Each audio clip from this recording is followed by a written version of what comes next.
Trading account में रखे हुए अपने पैसे का क्या करते हो? क्या आप उसे ट्रेडिंग अकाउंट में बने रहने देते हो या do you take it back to your bank account? आप इन दोनों में से जो भी काम करते हो, आज के वीडियो में मैं आपको एक बहुत ही एफिशिएंट तरीका बताऊंगी अपने ट्रेडिंग अकाउंट में रखे हुए पैसे को डिप्लॉय करने का, और ये तरीका है लिक्विड एक्सचेंज ट्रेडेड फंड्स। मगर इसके पहले कि लिक्विड ETFs की बात हो, लेट मी टेल यू कि मैंने ETFs पे और भी बहुत से सारे वीडियो बना रखे हैं for beginners, so do go and check those out.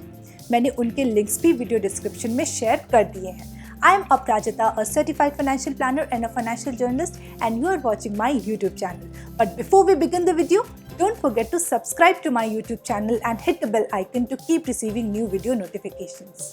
Liquid mutual funds के बारे में तो बहुत लोग जानते हैं कि लिक्विड म्यूचुअल फंड्स में इन्वेस्टमेंट करके आपको इजी लिक्विडिटी मिलती है, मगर liquid exchange traded funds, liquid ETFs के बारे में बहुत कम लोग जानते हैं। ये जो लिक्विड ETFs होते हैं, they track an underlying index. So liquid ETFs track करते हैं इधर S&P BSE liquid rate index को या निफ्टी 1D रेट इंडेक्स को। तो ये जो ETFs होते हैं वो स्टॉक मार्केट में ट्रेड करते हैं, और इसीलिए आप अपने ट्रेडिंग अकाउंट में रखे हुए पैसे को लिक्विड ETFs में डाल सकते हो, क्योंकि ट्रेडिंग अकाउंट में अर्निंग्स का कोई स्कोप नहीं होता। और अगर उसी पैसे को आप लिक्विड ETFs में डालोगे तो आप डिसेंट रिटर्न्स अर्न कर सकते हो। अब क्योंकि ये स्टॉक मार्केट में ट्रेड करते हैं, तो आप इसी अमाउंट को डायरेक्टली स्टॉक मार्केट की दूसरी सिक्योरिटीज को खरीदने में भी डिप्लॉय कर सकते हो। Isn't it amazing? What are the benefits of liquid ETFs? मैं आपको 5 बेनिफिट्स बताऊंगी। सबसे पहला बेनिफिट तो ये है कि लिक्विड ETFs में रखा हुआ पैसा डिसेंट रिटर्न्स अर्न करता है at a very low risk, and it also gives you easy liquidity. Second, कोई ऑपरेशनल हैसल्स नहीं होते। तो जैसा कि ट्रेडिंग अकाउंट में होता है कि यूजुअली ट्रेडिंग अकाउंट में रखा हुआ पैसा बैक टू बैंक अकाउंट चला जाता है, तो लिक्विड ETF में अगर आप रखते हो तो आपको ऐसे ऑपरेशनल हैसल्स को फेस नहीं करना पड़ेगा। Third, The funds in liquid ETFs can be used for margin money. आप इसको margin money के लिए यूज कर सकते हो, आप इसको प्लेज कर सकते हो to trade in different securities.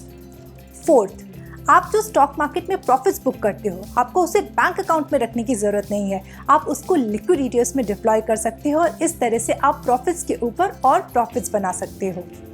Fifth, no security transaction tax. Liquid ETFs में जो आप बाइंग एंड सेलिंग करते हो उसमें आपको सिक्योरिटी ट्रांजैक्शन टैक्स नहीं देना पड़ता, और इसीलिए liquid ETFs liquid mutual fund से कम रेट पे अवेलेबल होते हैं। जैसा कि मैंने आपको बताया कि लिक्विड ETFs जो होते हैं वो S&P BSE liquid rate index को या निफ्टी 1D रेट इंडेक्स को फॉलो करते हैं, ट्रैक करते हैं। These indices have been designed to measure financial returns that financial lenders generate by lending in overnight market. अब ये जो लेंडिंग रेट है, यही लिक्विड ETFs में रिटर्न्स को जनरेट करता है on rolling basis.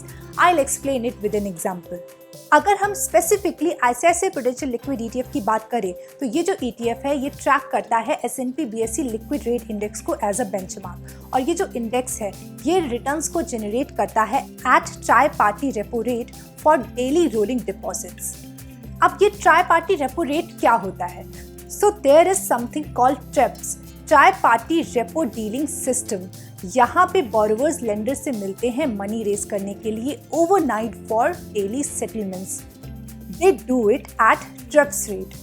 I am sure ये सब आपको काफ़ी कंफ्यूजिंग साउंड हो रहा होगा, तो अगर इसको बहुत ही सिंपल लैंग्वेज में समझाएं तो liquid ETFs invest in overnight securities, and since they invest in overnight securities, so transactions get settled daily, इसीलिए यहाँ पे डिफॉल्ट्स के चांसेस बहुत ही कम होते हैं, और ये जो डेली ओवरनाइट लेंडिंग रेट होता है इन ओवरनाइट सिक्योरिटीज, उसके बेसिस पे ही लिक्विड ETFs पे रोलिंग बेसिस पे रिटर्न्स जनरेट होते हैं। करंटली मार्केट में 3 लिक्विड ETFs अवेलेबल है जो कि आप अपनी स्क्रीन पर देख सकते हो along with their expense ratio. तो अगर आप जब भी किसी फंड में इन्वेस्ट करते हो तो आपको एक्सपेंस रेशियो पे फोकस करना चाहिए, कॉस्ट कंट्रोल पे ध्यान देना चाहिए। इसके अलावा आपको डिविडेंड पे आउट मेथड का भी ध्यान रखना चाहिए। So in case of ICICI Prudential liquid ETF, so dividends are paid once in a month, whereas other funds do it in units against accrued dividend. सो ये जो यूनिट्स होती हैं ये आपको फ्रैक्शनल बेसिस पे मिलती है, और आपको इन फ्रैक्शनल यूनिट्स को मार्केट में सेल करना चैलेंजिंग हो सकता है। तो इसीलिए डिविडेंड पे आउट मेथड को भी अच्छे से समझ लें before investing in liquid ETFs. Who should invest in liquid ETFs? वैसे तो लिक्विड ETFs में कोई भी इन्वेस्टमेंट कर सकता है, मगर ये सूटेबल होते हैं ज़्यादा फॉर हाई नेटवर्थ इंडिविजुअल्स के लिए, जो लार्ज रिटेल इन्वेस्टर्स या ट्रेडर्स होते हैं उनके लिए सूटेबल होते हैं।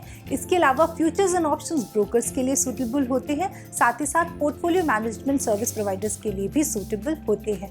मगर अगर आप बिग टिकट इन्वेस्टर, ट्रेडर या ब्रोकर नहीं हो, उसके बाद भी आपको लिक्विड ETFs में इन्वेस्टमेंट करके समझना चाहिए कि आखिर लिक्विड ETFs काम कैसे करते हैं। अगर आपकी लिक्विड ETF से रिलेटेड कोई भी क्वेरी हो तो आप वो मुझसे कमेंट्स में ज़रूर पूछ लें।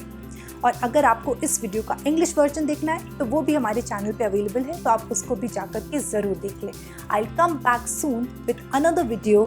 Till then stay tuned to my channel.